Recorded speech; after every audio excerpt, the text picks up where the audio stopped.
Jemaat Tuhan yang terkasih, dari ketiga bacaan kita yang menjadi bagian perenungan kita dari kitab 2 Samuel pasal yang ke-7 ayat pertama sampai dengan ayat yang ke-17 kita baca tadi.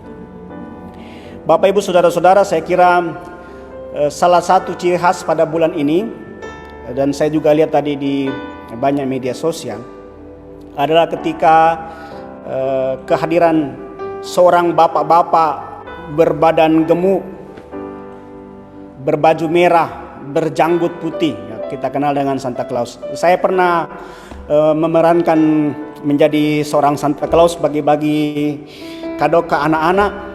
Anak-anaknya bukan senang, justru anak-anaknya banyak yang menangis karena ini orang bagaimana modelnya.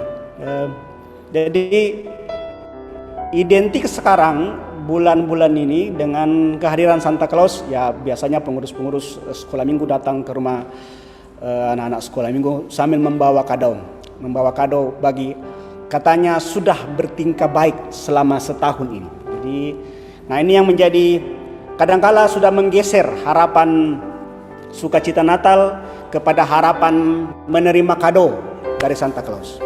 Nah, Bapak Ibu Saudara-saudara, sepertinya saya melihat pola yang sama dalam bacaan kita. Ketika Daud menerima kehidupannya yang baik, dia merasakan keamanan, dia merasakan kenyamanan setelah sekian lama dia berperang dengan musuh-musuhnya, sekian lama dia berperang dengan orang-orang yang membenci dia. Kemudian Allah memberikan dia anugerah kenyamanan dalam bacaan kita ayat yang pertama tadi. Dan kemudian ketika Daud merasakan ini, sepertinya Daud hendak memberikan kado kepada Allah, hadiah kepada Tuhan, karena sudah memberikan ketenangan, kebaikan kepada Daud. Setelah sekian lama mungkin dia berperang, dia mulai berpikir kado itu ialah membangun bait Allah, membangun rumah tinggal bagi Allah. Nah, secara sepintas mungkin pendapat, pikiran atau apa yang diperbuat Daud ini adalah hal yang baik. Nabi Nathan pun, dalam bacaan kita, Nathan pun setuju dengan tindakan Daud. Dia melihatnya sesuatu yang baik, keinginan yang baik, dan tentu kita juga berpikir sama demikian kira-kira. Oh iya, bagus kalau kita bangun gereja, kita bangun tempat tinggal untuk Tuhan. Ya, secara manusiawi semuanya baik dan pasti setuju. Namun dalam bacaan kita, ternyata Allah bertindak sebaliknya. Allah menolak rencana dan keinginan Daud untuk membangun bait Allah. Nah, mengapa demikian? Padahal rencana ini adalah rencana yang baik. Apa yang salah dari keinginan Daud? Ada 3 hal yang bisa pelajari dari perikop kita. Yang pertama, karena keinginan Daud itu untuk kepentingannya sendiri, dia mengukur keinginan Allah menurut keinginannya sendiri. Kalau kita baca ayat yang ke-7 sampai dengan ke-4 sampai dengan yang ke-7. Keinginan Daud baik karena untuk kepentingan Allah menurutnya. Tapi coba perhatikan ayat yang ke-5 dan ke-7 dalam bacaan kita. Tuhan berkata kepada Daud bahwa sejak dia menuntun orang Israel keluar dari Mesir, dari padang gurun, tidak pernah sekalipun dia berkata kepada hakim-hakimnya, kepada orang pilihannya, kepada nabi-nabi, agar ia dibangunkan rumah dari pohon aras. Artinya bait Allah dalam pengertian bait Allah yang permanen. Tabut Allah sendiri yang tinggal dalam tenda itu berdiam dalam kemah suci dari zaman Musa. Kalau kita baca dalam Keluaran pasal 25. Artinya Allah sudah tinggal bersama-sama dengan orang Israel di kemah selama berabad-abad. Nah, menurut Daud ini tidak pantas, tidak cocok ketika dia sudah duduk nyaman di tahtanya, di rumahnya yang megah dari pohon aras, kemudian ternyata Allah masih tinggal di tenda-tenda. Sepertinya Allah yang telah mengaruniakan kebaikan, keamanan dari semua musuh-musuh di sekelilingnya tidak pantas tinggal di tenda. Allah yang sudah memberikan yang terbaik, saatnya dia sekarang yang memberikan yang terbaik dalam pikirannya. Nah, Daud lupa bahwa tanpa semua itu pun, tanpa dia membangun bait Allah dari pohon aras, bahkan mungkin dari batu permata sekalipun, tanpa semua itu, Allah tetap mampu menunjukkan perlindungan. Allah tetap menyatakan berkat-Nya kepada orang Israel. Tanpa semua itu pun, Allah masih bisa melindungi, bahkan membela dirinya sendiri.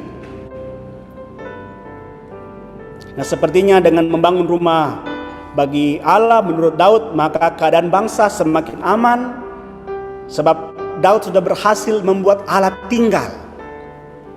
Nah, seringkali orang juga berpikir sama, bahwa apa yang diperbuatnya bagi pelayanan dalam pandangan yang baik, maka tentu juga mungkin dalam pandangan Allah itu juga baik.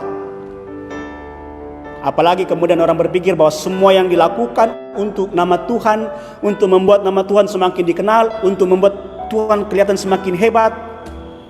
Nah, lebih naif lagi, lebih salah lagi kalau kemudian orang berpikir bahwa apa yang diperbuatnya akan membuat semakin berkat-berkat Allah itu semakin mengalir dalam hidupnya, ketika semakin banyak pelayanan yang ia lakukan, semakin banyak pelayanan yang ia kembangkan, maka semakin banyak berkat yang ia terima dari Allah. Bapak Ibu Saudara-saudara, perlindungan, kenyamanan, keamanan, dan segala berkat yang kita terima dari Allah, pertama-tama bukan karena kita yang melakukannya, bukan karena pekerjaan itu, tetapi hanya karena kasih karunia Allah kita diberkati. Hanya karena kemurahan Allah kita diberkati. Pelayanan apapun yang kita kerjakan, semuanya kita lakukan sebagai tanda syukur kita kepada Allah karena kasih karunia-Nya. Jadi jangan kita balik. Kita berkarya kepada Allah, kita berkarya untuk Allah, untuk menerima berkat. Jangan dibalik. Tetapi karena kita telah diberkati, karena kita telah diberkati oleh Allah, maka kita melayani Dia. Karena kita telah menerima kasih karunia Allah, maka kita melayani Dia dalam seluruh hal, dalam segala aspek kehidupan kita. Apapun itu, bukan cuma dalam gereja, di dalam masyarakat, dalam persekutuan, dimanapun kita berada, semuanya kita kerjakan karena Allah telah memberikan kita kasih karunia-Nya. Jadi jangan kita mengukur maunya Allah menurut maunya kita. Jika kita melakukan semua itu, ya sama saja kita sedang membangun pelayanan, membangun kemah, membangun bangunan yang tidak Allah kehendaki untuk kita bangun. Nah, jangan-jangan nanti Tuhan berkata kepada kita, saya tidak minta itu. Kita telah bersusah payah, kita menganggap bahwa itu semua baik di hadapan Allah, ternyata Allah bilang, tidak, itu bukan yang kupinta. Kesalahan Daud, Bapak Ibu Saudara-saudara, bukan karena rencananya kurang baik, bukan. Tapi karena Daud mendahului kehendak Allah dan mau melakukan yang tidak dikehendaki oleh Allah. Allah tidak minta itu, sekalipun dalam pandangan Daud itu baik. Nah, jika demikian, apa yang dikehendaki Allah? Bukan kita yang menilai apa yang dikehendaki Allah, tetapi Allah lah yang menentukan bagi kita apa yang dikehendakinya untuk kita. Sebab itu yang kedua, ayat yang ke-8 sampai ke-10. Kehendak Tuhan berdasar pada janjinya. Daud bukan siapa-siapa, Bapak Ibu Saudara-saudara. Maria pun juga bukan siapa-siapa. Tapi faktanya, Tuhanlah yang membangun semuanya untuk Daud. Tuhan yang mengangkat dia menjadi raja, Tuhan yang membangun kerajaannya, Tuhan yang menghalau orang-orang yang menghalangi dan menjadi lalim atas dia. Tuhan yang mensukseskan karirnya, Tuhan yang meluluskan karir Daud sehingga sampai pada puncaknya. Perhatikan bacaan kita ayat 8 sampai 10. Allah berkata, "Akulah, aku, Tuhan yang membuat semuanya itu." Jadi Tuhan ingin memutar balik pandangan Daud bahwa keadaan damai, keadaan aman yang ia alami bukan karena perbuatannya, bukan karena tentaranya yang besar, bukan. Tetapi semata-mata karena Allah sendiri. Tuhan yang meluluskan karirnya. Tuhan bertindak karena janjinya kepada nenek moyangnya. Janji Tuhan itu tidak tergantung rencana atau keinginan kita, tidak. Dan kehendak Tuhan oleh karena janjinya jauh lebih besar daripada rencana dan kehendak Daud sendiri. Kemenangan-kemenangan yang Daud terima adalah gambaran dari kemenangan-kemenangan Kristus di kemudian hari. Dan itu juga yang akan dibangun oleh Allah melalui Daud. Jauh lebih besar dari rencana Daud membangun bait Allah, membangun rumah bagi Allah. Nah, Bapak Ibu Saudara-saudara, dalam masa-masa pandemi seperti yang sudah kita alami beberapa bulan ini sampai pada akhir tahun, bahkan mungkin kita tidak tahu kapan berakhir, janji Allah tidak pernah berubah. Mungkin situasi kehidupan kita berubah-ubah, tapi janjinya tetap. Situasi kita tidak bisa kontrol, keadaan kita tidak bisa perkirakan. Nah, kadang itu membuat kita menjadi bingung, kehilangan kepercayaan diri, mungkin juga kadang meragukan Tuhan. Tapi jangan sampai kita kehilangan keyakinan, percaya pada janji Allah. Nah, hari ini firman Tuhan mau mengatakan kepada kita, rencana yang baik atau keinginan yang baik bukan gagal karena kita tidak mampu melakukannya, tetapi karena Tuhan mempunyai pandangan yang lebih baik untuk kita, punya rencana yang lebih baik untuk kita. Allah sedang membangun bagi kita masa depan yang lebih baik di kemudian hari karena janjinya. Dan oleh karena itu percayalah, di balik semua apa yang kita alami hari ini, ada janji Allah di kemudian hari yang jauh lebih baik, yang bisa kita nikmati bahkan selama-lamanya, bukan hanya sesaat saja. Yang kita perlu tanamkan dalam hati kita bahwa kehendak Tuhan, rencana Tuhan pasti baik. Dan ini yang membuat Maria kemudian menerima dengan segala kerendahan hati apa yang Tuhan rencanakan melalui dia untuk umatnya. Bahwa dengan dia, bahwa melalui Maria, Juru Selamat akan dilahirkan. Maria dengan segala kerendahan hati menerima rencana Allah. Sebab semua itu adalah hal yang baik. Tuhan tidak pernah berencana mencelakakan. Tuhan tidak pernah berencana menjatuhkan. Tuhan berencana masa depan kita lebih baik di kemudian hari. Itu yang kedua. Jadi jika Daud berencana ingin membangun kediaman atau dalam bahasa Ibraninya bait bagi Allah, dan Tuhan tidak setuju, sebaliknya Tuhanlah yang ingin membangun bait keturunan bagi Daud. Jadi ada permainan kata di sini. Kata yang sama untuk makna yang berbeda. Kediaman, bait berarti kediaman, tetapi bait juga berarti keturunan bagi Daud. Dan yang ketiga, bahwa kehendak Tuhan adalah untuk merencanakan damai sejahtera bagi dunia melalui Yesus Kristus. Ayat ke-17 sampai dengan ayat yang ke-11 sampai ke-17 dalam bacaan kita. Jadi Tuhan dalam bacaan kita akan membangkitkan keturunan bagi Daud yang akan mengokohkan kerajaannya.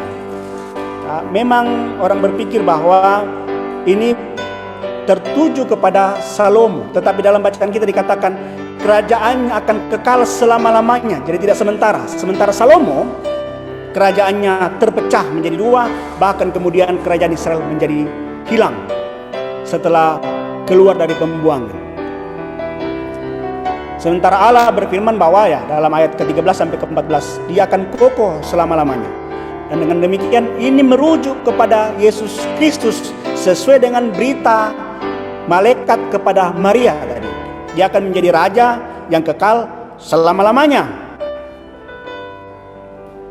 Nah, Yesus memenuhi syarat menjadi raja sebab dia lahir dari keturunan Daud.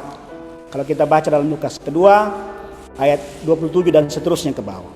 Nah, rencana datangnya Juru Selamat dalam Yesus Kristus, Bapak Ibu Saudara-saudara, bukanlah rencana baru atau rencana darurat atau rencana tiba masa tiba akal. Bukan. Kedatangan Yesus Kristus ke dalam dunia menggenapi janji Allah yang sudah dijanjikan selama bertahun-tahun, berabad-abad. Kristus datang bukan untuk membangun bait, rumah secara fisik dari batu-batu yang tersusun, tetapi kedatangannya malah sebaliknya membangun bait, yaitu kita, sebagai tempat kediamannya yang kudus. Kita adalah bait Allah. Kita adalah kediaman Allah yang maha kudus. Kita dipanggil untuk menjadi umat yang kudus dan menempatkan Allah di tengah-tengah kehidupan kita dalam berjemaat, dalam bermasyarakat, dalam bernegara, dan dimanapun kita berada. Kita adalah bait Allah. Nah, kalau kita bait Allah, di mana Allah berdiam, maka yakinlah Bapak Ibu Saudara-saudara, Tuhan tidak akan pernah meninggalkan kita. Kemanapun kita berada, kita ada bersama-sama dengan Allah, sebab kita adalah bait-Nya. Hanya saja kita diminta sebagai bait Allah, sebagai kediaman Allah, jadilah kediaman yang kudus bagi Allah. Dan dalam masa Advent yang keempat ini, Bapak Ibu Saudara-saudara, mari kita menyambut kehadiran Juru Selamat di dalam bait-Nya, bukan sekedar menyiapkan ibadah-ibadah yang meriah atau kesibukan dengan menyibukkan diri dengan berbagai makanan, berbagai hal yang mungkin bagi Allah tidak perlu. Tetapi baiklah kita Bapak Ibu Saudara-saudara menyambut kehadiran Juru Selamat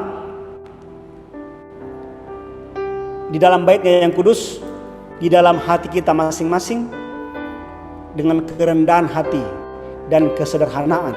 Sebab di atas semuanya itu Allah bermegah, Allah bertahta di atas kesederhanaan dan penyerahan diri kita. Allah lebih suka tinggal di tenda daripada tinggal di rumah yang dibangun dengan kemewahan, dengan kayu aras. Allah lebih senang tinggal di tempat yang penuh dengan kesederhanaan. Jadi jangan kita mengurung Tuhan dalam sepertinya Tuhan hanya hadir, hanya datang pada bulan Desember ini, atau kasih karunia-Nya atau berkat-Nya yang kita rasakan hanya ada pada bulan ini, hanya sepertinya Tuhan hanya berkarya hanya pada bulan ini. Tidak, tetapi Tuhan berkarya, kasih karunia Tuhan tidak terbatas oleh ruang, tidak terbatas oleh waktu. Setiap hari kita bisa menikmati hadirat Tuhan.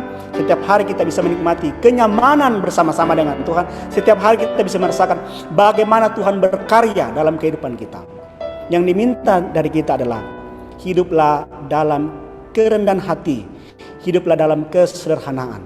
Serahkan kehidupan kita kepada Allah, bukan kehendak kita yang jadi, tapi kehendaknya lah yang terjadi untuk kita semua. Amin.